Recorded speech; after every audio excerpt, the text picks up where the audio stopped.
Mesdames, Messieurs, bonjour. Un accord presque inattendu à Bruxelles, un massacre dans une prison américaine, des sanctions dans la police française et puis la rentrée.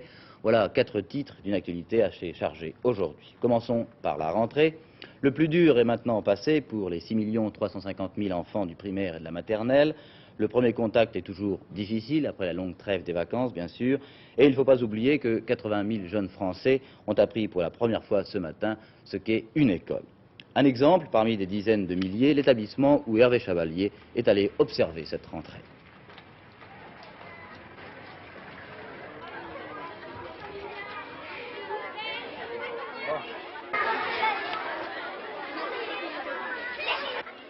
Je voudrais bien maintenant un peu de silence et un peu d'attention. Nous allons procéder à la montée des classes. Je demanderai aux papas et aux mamans de bien vouloir aller dans le fond de la cour parce que nos élèves vont utiliser ce passage pour monter en classe. Classe de 7e, Bridoux, Anote, Liégeard, Sigetti, Bonnet, Chauvin, Estevens, Morera, Sanché Antonio, Afonso Gem, Aumaître, Oudjena, Chaboudez, Bousson, Chastan. Les petits, vous allez faire maintenant demi-tour et partir avec Monsieur Recueil.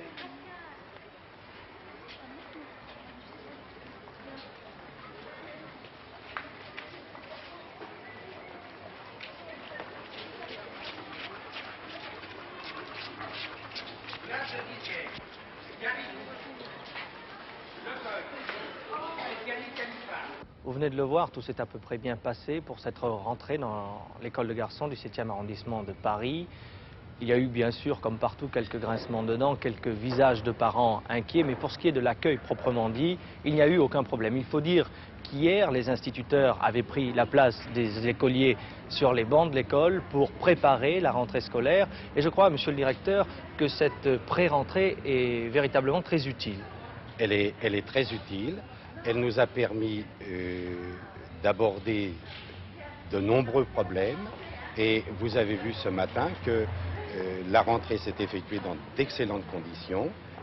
En un quart d'heure, tous les passages de classe ont été réglés et maintenant, nos élèves commencent déjà à travailler.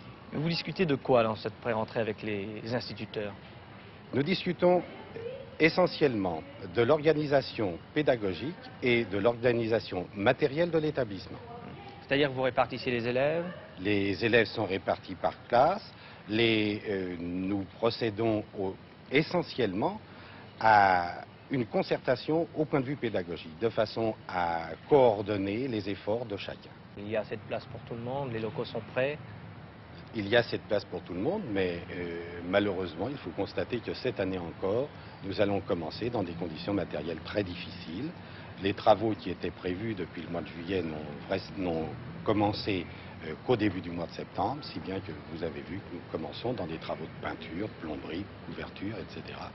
Ce qui rend nos conditions matérielles très difficiles. Bien. Ensuite, un protège-cahier vert pour l'histoire.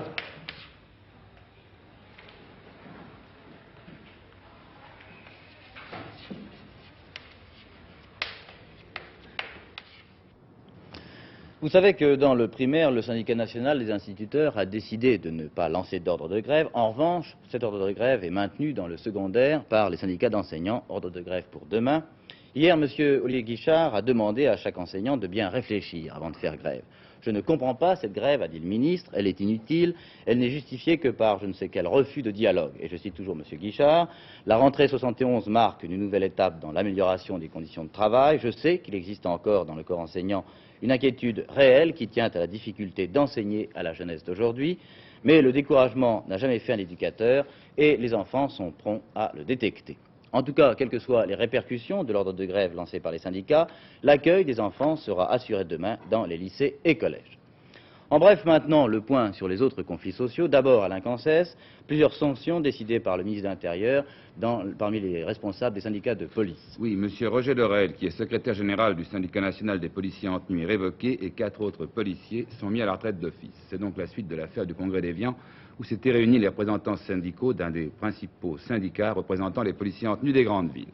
Au cours de cette réunion, les responsables syndicaux avaient menacé de faire occuper Matignon, siège du gouvernement, et le ministère des Finances si leurs revendications n'étaient pas satisfaites.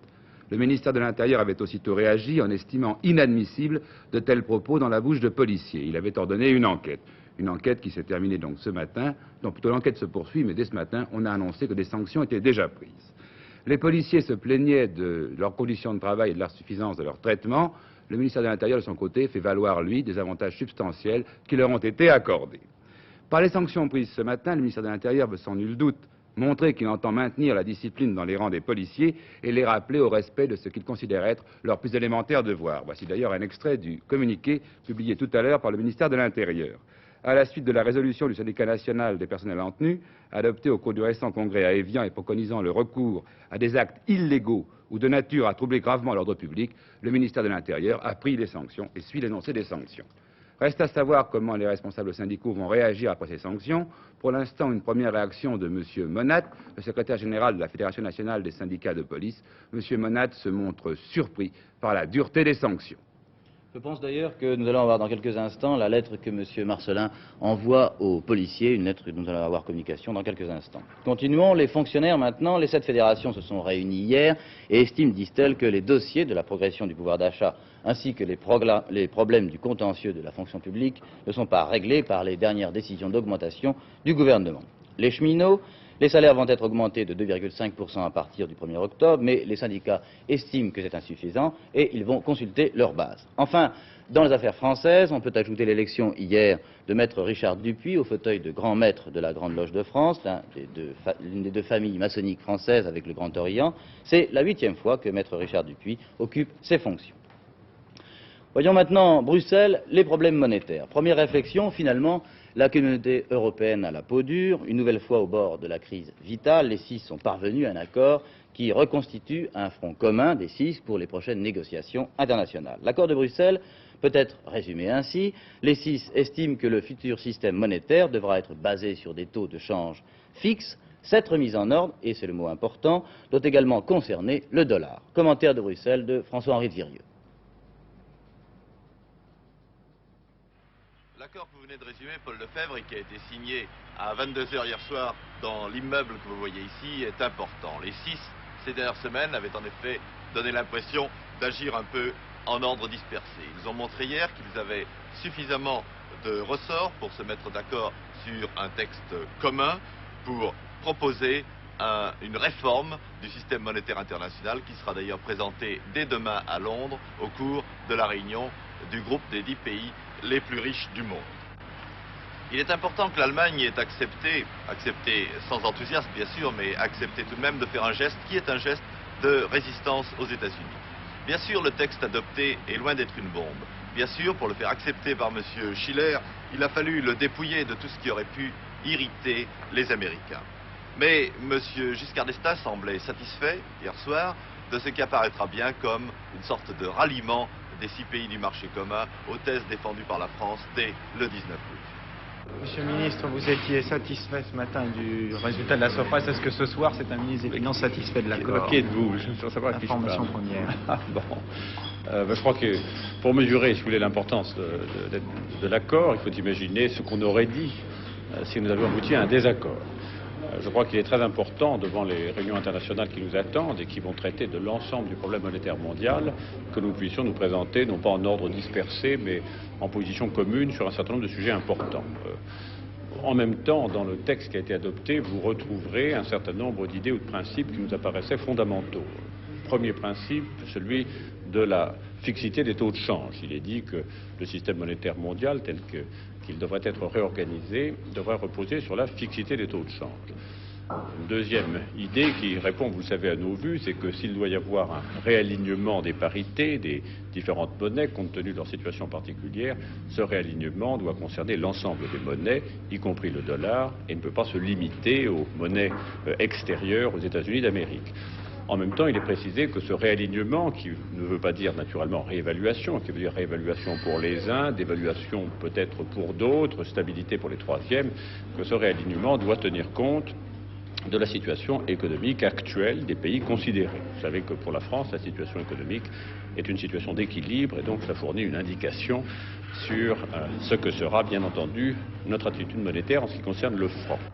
Ici, à Bruxelles, deux questions restent posées en ce début d'après-midi. D'abord, les 6 ont-ils les moyens d'inviter les États-Unis à tenir compte de leurs suggestions? La réponse semble bien être non. Deuxième question, combien de temps les 6 vont-ils mettre maintenant à régler un problème qu'ils ont éludé purement et simplement hier? Combien de temps vont-ils accepter de vivre avec 4 zones monétaires, ce qui est bien évidemment tout le contraire d'un marché commun? Le Conseil a constaté que les marchés d'échange dans nos pays avaient fonctionné jusqu'ici sans perturbation grave, sous les conditions nouvelles dans lesquelles ces marchés fonctionnent. Ceci dit, il est évident que le fonctionnement de la communauté risque d'être compromis si les difficultés monétaires actuelles se poursuivaient trop longtemps, si une solution communautaire n'intervenait pas. Mais à ce sujet, je voudrais vous dire qu'il serait à la fois fâcheux et dangereux de se précipiter sur n'importe quelle solution du moment que ce serait une solution communautaire. Il faut, dans cette affaire qui est grave, chercher une solution qui soit communautaire et qui soit une bonne solution, c'est-à-dire qui respecte les intérêts de la communauté et qui soit durable. Reste à connaître maintenant la réaction des Américains. La réponse a été faite tout à l'heure par M. Connolly, le secrétaire au Trésor. Michel Tardieu, c'est un non à toute concession, à toute modification du dollar. Oui, il est difficile de parler de réponse des Américains parce que les États-Unis, c'est grand, Paul, et qu'il y a là-bas aussi des opinions divergentes. Je crois que d'une façon très simple, on peut diviser l'opinion américaine en 3 grandes masses. D'abord, la plus grande masse, celle des Américains moyens, de l'homme de la rue, comme on dit, pour qui le franc français, le mark ou le stataire de Vercingétorix, c'est à peu près la même chose. Et pour cette opinion publique, après tout, le problème se pose en termes de politique, en termes de force. Est-ce que les États-Unis l'emporteront sur l'Europe? Et puis, il y a l'opinion des conseillers du président Nixon, des conseillers politiques, qui, bien évidemment, eux, sont obligés de calquer leurs mouvements sur ceux de la grande masse de l'opinion, puisqu'après tout, il y aura des élections en 72, et qui disent aussi au président Nixon, nous avons pris une position de force, nous avons arrêté des mesures qui font plaisir aux patrons américains et qui permettent à l'expansion américaine de continuer, il n'est pas question de revenir en arrière. Et puis il y a enfin une troisième opinion qui est celle d'un certain nombre d'experts internationaux, des experts américains, mais formés à l'école internationale, et qui pensent avec M. Schweitzer, le directeur général du Fonds monétaire international, qu'il faudra bien que les États-Unis fassent la moitié du chemin, qu'il faudra couper la poire en deux, c'est-à-dire qu'il faudra d'un côté dévaluer un peu le dollar pendant qu'on réévaluera les monnaies les plus fortes. Eh bien, tout le problème maintenant que les Européens ont réussi à se mettre d'accord est de savoir combien de temps ces experts américains qui vont dans le sens du Fonds monétaire, dans le sens de M. Schweitzer, combien de temps il leur faudra pour persuader le président Nixon que cette solution de compromis est la seule possible. Ça peut être très long, ça peut durer de nombreux mois. À vous, Paul Lefebvre.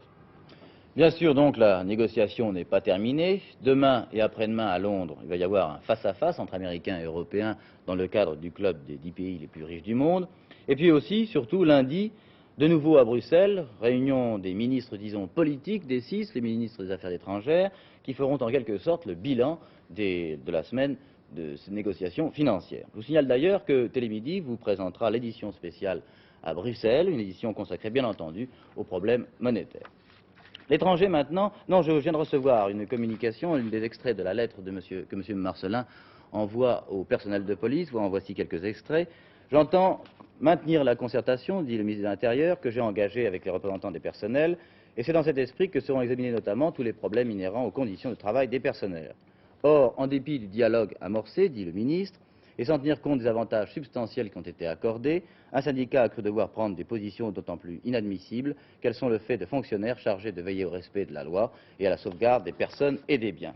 Ces positions insensées, conclut le ministre, qui discréditent leurs auteurs, sont en contradiction avec l'idée que la nation se fait de la mission de la police. Vous ne pouvez les partager.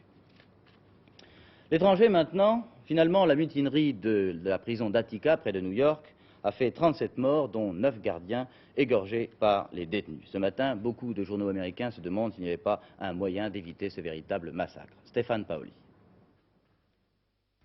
Ce matin, l'avocat des Panthères Noires, William Kessler, ne mâche pas ses mots. L'État de New York a décidé que la force avait plus de valeur que la vie humaine. Il a délibérément sacrifié la vie d'otages et de détenus sur l'autel de l'opportunisme politique, dit-il. Le président Nixon, en revanche, félicite le gouverneur de l'État, Nelson Rockefeller. Ce qu'il reste ce matin, ce sont les 37 morts de la mutinerie la plus sanglante de l'histoire des prisons américaines. Elle a commencé jeudi, lorsque plus d'1 millier de détenus du pénitencier se révoltent, ils brûlent une partie de la prison et prennent 38 otages. Immédiatement, des renforts entourent le pénitencier d'Attica. Un gardien défenestré par les mutins meurt. La tension monte. Elle monte encore lorsque les autorités refusent d'accepter 2 revendications des prisonniers, l'amnistie totale et le renvoi du directeur de la prison. Bobby Seale, président des Panthères Noires, arrive de Californie pour jouer le rôle des médiateurs à la demande des détenus. Il repart sans avoir pu négocier. On lui refuse l'entrée de la prison s'il n'engage pas les mutins à se rendre. Les otages, 27 gardiens et 11 employés civils, sont pour l'instant bien traités.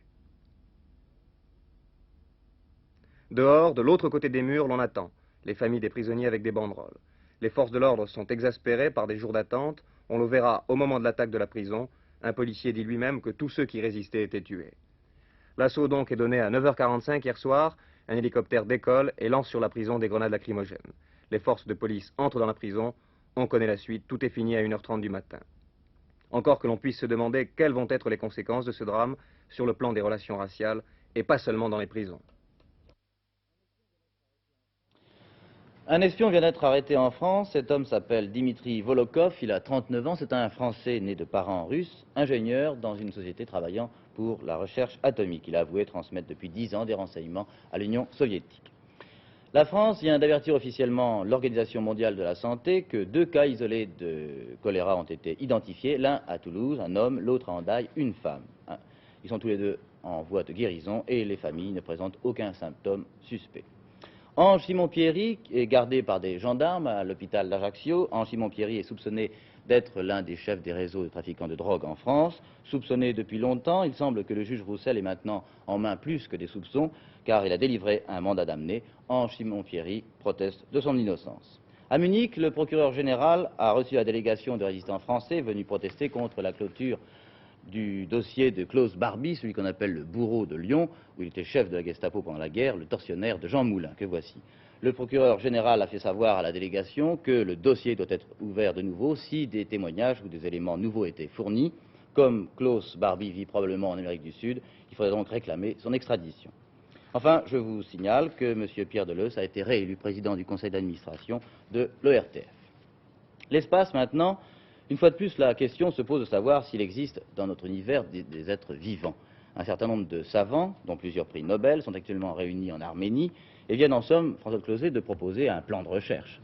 Oui, absolument. C'est une réunion très importante qui s'est réunie à cet observatoire de Biorakan, puisqu'elle a été organisée conjointement, et c'est ce qui est important, par les académies des sciences de l'URSS et des USA. Au fond, on peut dire que tous les astronomes partent de l'hypothèse comme la plus probable qu'il doit y avoir d'autres civilisations dans l'univers. Et l'état actuel des techniques permet de concevoir comment on pourrait prendre contact avec elles. Il faut savoir que, par exemple, une antenne comme les grandes antennes de Goldstone qui permettent de recevoir les images de la Lune pourrait permettre d'envoyer des télégrammes à des dizaines d'années-lumière de distance, donc à des centaines d'étoiles. Alors, toute la difficulté est de reconnaître éventuellement un signal qu'une civilisation intelligente voudrait nous envoyer. Parce que les astres émettent énormément de bruit de fond, de friture radio si vous voulez, mais on peut penser que des gens intelligents nous enverraient des signaux que l'on reconnaîtrait. L'ennuyeux, c'est qu'il y a sur Terre toutes sortes de radars, etc., qui compliquent le travail des radioastronomes. Enfin bref, il a été décidé de mettre en place une sorte de plan d'écoute. Alors ce qu'il faut dire, c'est d'abord que l'univers est tellement grand qu'on a peu de chances d'aboutir, parce qu'il se peut très bien que la civilisation intelligente, elle se trouve à 1000 années-lumière, par exemple. Alors rien qu'avec le temps, on recevrait la réponse dans 2000 ans. C'est déjà une difficulté. Et puis l'autre difficulté, c'est qu'il faut être contemporain pour communiquer. Supposer qu'il y ait bien à côté, c'est-à-dire à 20 ou 30 années-lumière, une civilisation intelligente, mais comme l'histoire de l'univers se joue sur des milliards d'années, il se peut qu'elle ait disparu depuis 500 millions d'années, ou au contraire, qu'elle n'apparaisse vraiment que dans 1 million d'années. Donc vous voyez, il faut tellement de conditions réunies pour espérer un jour communiquer, que c'est un espoir extrêmement ténu, mais c'est une aventure tellement fantastique que les astronomes, qui ont déjà commencé à plusieurs reprises à faire des tentatives, sont bien décidés à continuer. Dans les missions scientifiques, on donne un pourcentage de combien pour la présence d'autres civilisations? Eh bien écoutez, ils ont fait des équations là-dessus, et ils sont arrivés à dire il y a une inconnue qui fait qu'on ne peut pas savoir, c'est la chance d'être contemporain, et ça dépend du temps pendant lequel une civilisation intelligente peut durer, la nôtre par exemple. À votre avis, c'est 1000 ans, c'est 100 000 ans ou c'est 1 million d'années? Ben, on ne le sait pas, et c'est pourquoi on n'arrive pas à savoir quelle chance on a d'être contemporain avec une autre civilisation intelligente. Autre chose, revenons sur Terre, une nouvelle fois un bilan, et il est lourd. Durant le dernier week-end qui précédait la rentrée scolaire, la route a fait 110 morts et plus de 3000 blessés. Parmi ces accidents, un bon nombre sans doute ont été provoqués par la fatigue des conducteurs, fatigue qui m'amène à vous reparler d'un accident d'autocar, celui qui s'est produit près de Provins il y a quelques jours. Le conducteur, vous vous souvenez, n'avait dormi que quelques heures. Il a voulu doubler, mais il a accroché un poids lourd et cet accident a fait 11 morts. Hier, l'entreprise de transport en commun à laquelle appartenait l'autocar a été suspendue. Une enquête d'Hervé Chabalier. Cette décision, Absolument pas, non. qu'est-ce que vous en pensez? Moi, je pense que c'est pas logique parce qu'on suspend toute activité et en définitive, le chauffeur est quand même responsable en grosse majorité. Je ne peux pas être derrière le chauffeur. S'il était fatigué, il n'avait qu'à s'arrêter. Personne n'empêchait de s'arrêter. Mais ils ont fait combien d'heures de conduite, l'un et l'autre chauffeur, en tout? Environ 27 heures. 27 heures, Ouais. c'est trop, suivant les règlements. Suivant les règlements, bien sûr. Vous avez dépassé là un peu. Point de vue législation du travail, j'ai dépassé un peu. Mais enfin, j'estime que le chauffeur, moi, je ne les incrimine pas. Quand un chauffeur veut s'arrêter, il s'arrête s'il est fatigué. Je ne leur ai jamais dit, il ne faut pas vous arrêter. Donc, moi, je pense qu'un chauffeur qui est consciencieux, qui a la vie de 45 ou 50 personnes dans son véhicule, quand il se sent fatigué, il doit s'arrêter. Il y a un autre grief que vous fait le ministère des Transports. Oui. Le ministère des Transports déclare que vous n'aviez pas les papiers nécessaires pour aller jusqu'à Belgrade, est-ce vrai? J'avais, c'est-à-dire j'ai des cartes vertes qu'on appelle ça. J'ai une carte verte, malheureusement je ne peux pas en avoir plus parce que quand on vous propose des cartes vertes à 2 500 000, c'est du marché noir. D'ailleurs les syndicats sont au courant de tout ça. Alors qu'est-ce qui vous manquait? Il me manquait simplement une autorisation des transports, du ministère des Transports, que j'aurais eu d'ailleurs, parce que j'en ai déjà eu des autorisations, mais ça n'a jamais refusé. Mais pourquoi vous ne l'avez pas demandé? Parce que ce voyage-là a été pris 4 jours avant et je n'aurais jamais eu le temps d'avoir l'autorisation par le ministère des Transports. À votre avis, donc, c'est la faute du chauffeur uniquement? Moi, je pense que c'est une faute de conduite, exactement. Je vous remercie. Monsieur Bardot, que nous venons de voir, estime que les principales fautes incombent au chauffeur. Quelle est votre position là-dessus? Eh bien, même si le conducteur peut avoir commis quelques fautes, il y a quand même le fait que ce conducteur est un salarié et lui était subordonné, et qu'un voyage tel que celui qui a été organisé en Yougoslavie et que vous connaissez, aurait dû être préparé à l'avance, et le conducteur aurait dû connaître exactement les points où il pouvait s'arrêter et les conditions dans lesquelles il pouvait conduire et se reposer. Il y a à coup sûr des manquements au règlement, M. Bardot l'a reconnu lui-même. Alors ces règlements en vigueur sont-ils réellement applicables? Cette réglementation limite le temps de conduite des conducteurs, impose des temps d'arrêt et des temps de repos. Ces deux réglementations, en l'espèce, ne semblent effectivement pas avoir été respectées, ni l'une ni l'autre. Combien d'heures de conduite sont admises pour l'écart? Bien, pour l'écart, dans la réglementation actuelle, jusqu'au 30 septembre, le temps de conduite était de 9 heures pour une journée, dans une période. Les routiers estiment en général, surtout les chauffeurs de car, que ces réglementations sont beaucoup trop sévères, donc inefficaces. Il est difficile de répondre sur ce plan.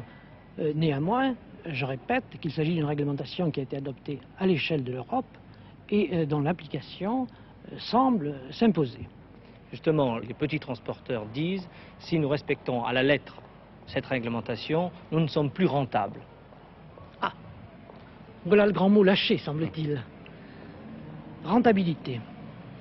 Il est évident qu'à partir du moment où, pour le même salaire, le nombre d'heures de travail effectif se trouve réduit, les prix de revient du transport devraient se trouver aggravés d'autant. Peut-être pas dans la même proportion, puisque si bien des gains de productivité sont réalisables. Mais doit-on faire passer ce critère avant celui de la sécurité routière? C'est une des questions fondamentales. La paroisse de Murasson-Badasson dans l'Aveyron a perdu son curé mais a gagné un candidat aux élections sénatoriales. L'abbé Aliès était déjà maire et conseiller général et finalement c'était le seul prêtre qui cumulait les fonctions de sacerdoce avec des occupations politiques. L'évêque de Rodez lui a demandé sa démission de responsable de paroisse. Robert Serroux vous a expliqué dans Télésoir hier qu'il s'agit là en fait d'une procédure normale et déjà appliquée par exemple dans le cas du chanoine Kir ou dans l'abbé Ledrin. Voici d'ailleurs l'enquête de la station de Toulouse. Monseigneur, comment expliquez-vous la décision que vous avez prise d'interdire aux prêtres de votre diocèse d'exercer à la fois une mission sacerdotale et des fonctions électives civiles? C'est un problème qui remonte déjà dans mon esprit assez loin et une question que je me posais depuis déjà un certain temps. Et que mon entourage, bien sûr, m'a aidé, mes vicaires généraux et mon conseil épiscopal à approfondir et à en sortir par une décision pratique. Je crois, pour ma part, qu'il y a une incompatibilité, étant donné ce qu'on demande à être un prêtre, un homme de tous, à exercer en même temps des fonctions sacerdotales qui lui mettent entre les mains un peuple qui n'est pas unanime dans ses options, dans ses choix politiques, avec sa fonction pastorale qui doit s'étendre à une sollicitude constante et universelle de toutes les personnes, de toutes les âmes qui lui sont confiées.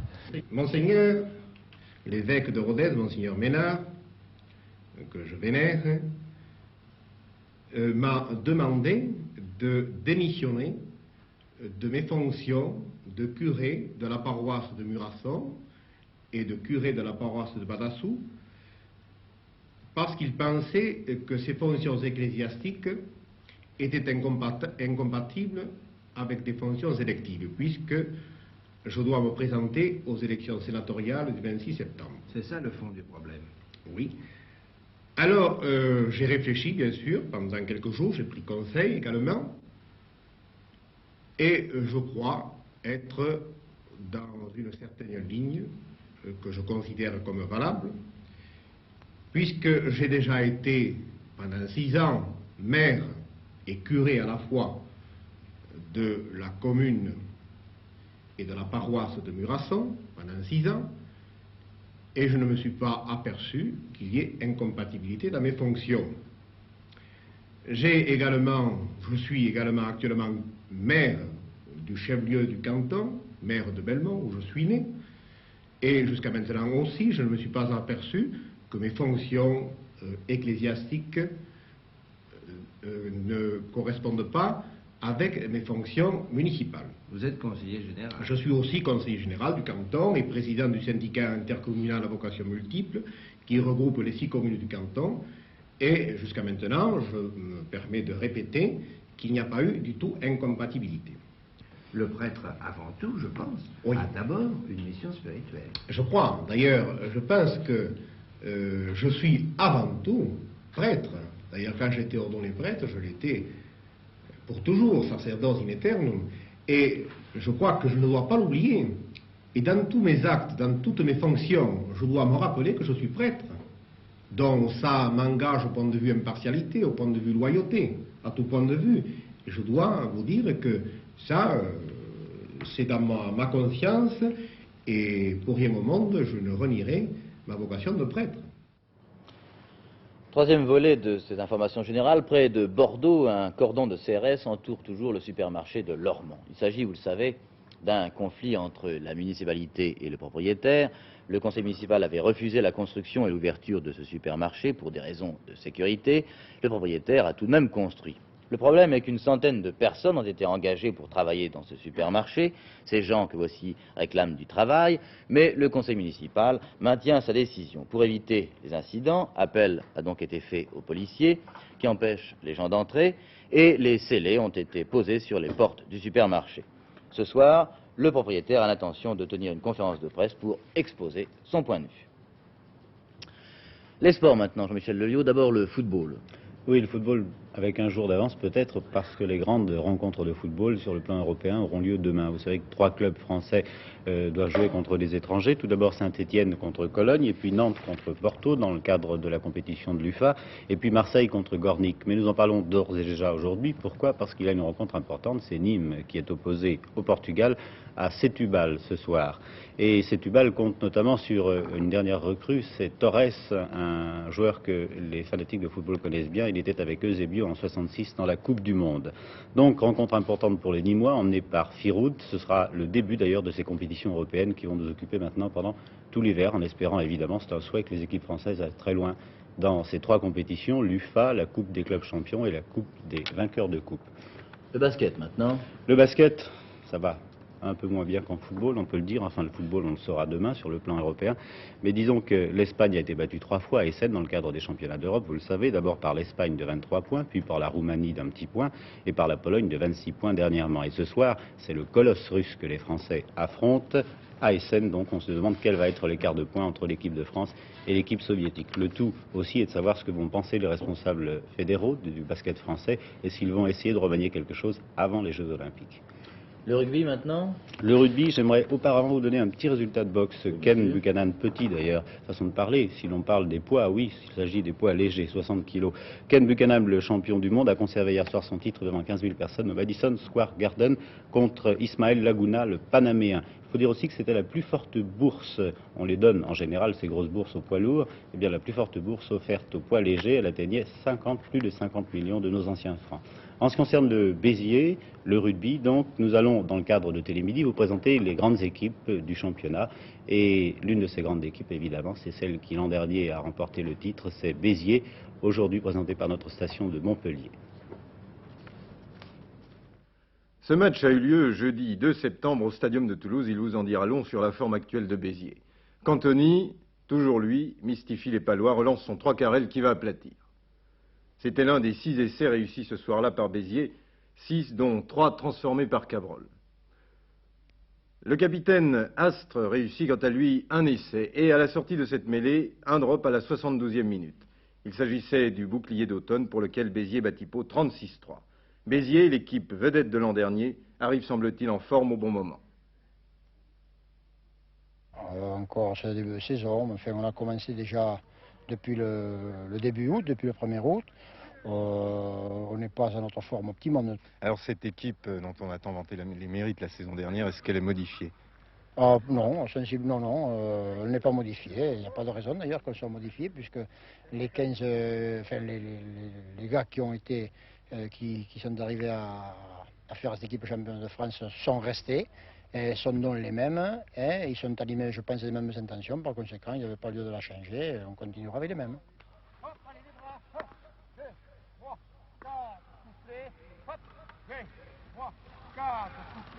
Attention, en place face à moi. Allez, on trottine doucement. Faites gaffe, lavez-vous les yeux, un reculons, hop. Allez, on recule. Attention, allez, on se déplace, là. Attention le bras, regardez mon bras, toujours. Pour suivre notre entraîneur, nous avons essayé de suivre ses méthodes, de tenir une ligne conduite hors du terrain et sur le terrain. Je crois que nous sommes en avance l'année dernière en ayant été champion de France. J'espère que cette année nous progresserons tout en conservant de bonnes méthodes et un bon esprit. Cantoni, vous êtes allé en Afrique du Sud. Est-ce que ce contact avec les Springboks vous a donné quelque chose que vous avez pu amener à Béziers? Vous savez, vous rencontrez les Springboks, on vous parle des Springboks, question jeu, ils ne vous apportent pas grand-chose, surtout derrière, parce que c'est des gaillards, comme on dit, ils n'ont pas le même gabarit que nous. Et comme nous sommes en Afrique du Sud, nous avons joué avec notre finesse, alors qu'eux jouaient avec leur physique. C'est-à-dire qu'ils essayaient de nous faire mal, tout en jouant correctement, et d'éliminer le plus de joueurs. Et après, ils se basaient quand même sur un jeu qui est très dur, très viril.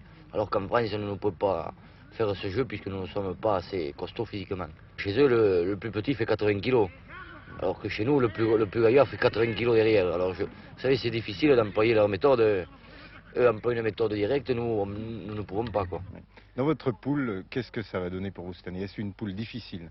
Mais vous savez, une poule, on ne sait jamais au départ s'il sera difficile ou s'il sera facile. Il s'avère que c'est en fin de saison, au moment des phases terminales, qu'on se rend compte si une poule a été dure ou pas.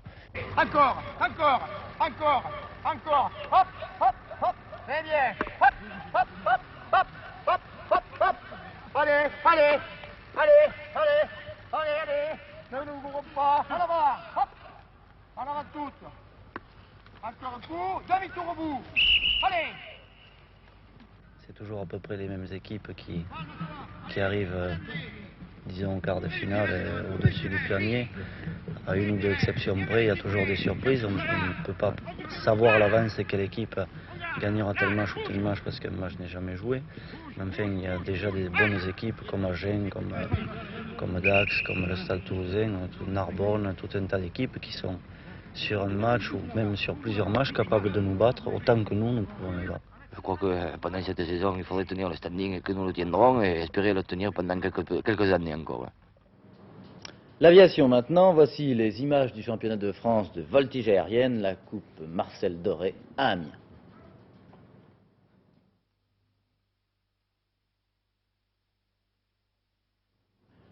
J'ai l'impression que la voltige aérienne se fait attendre.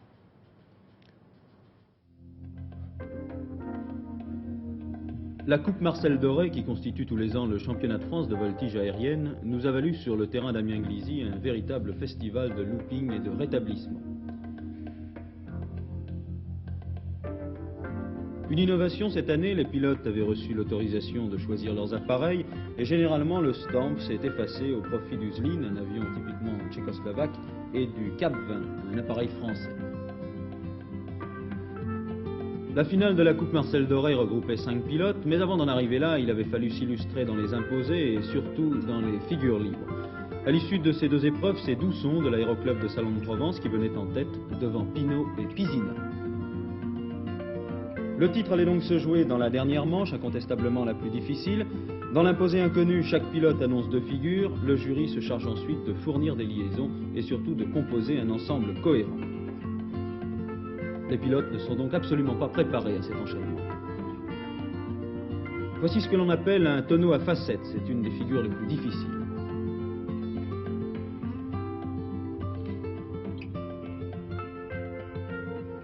À l'issue de cette dernière épreuve, Pinot prend l'avantage sur Dousson. Le troisième n'est autre que Pisina.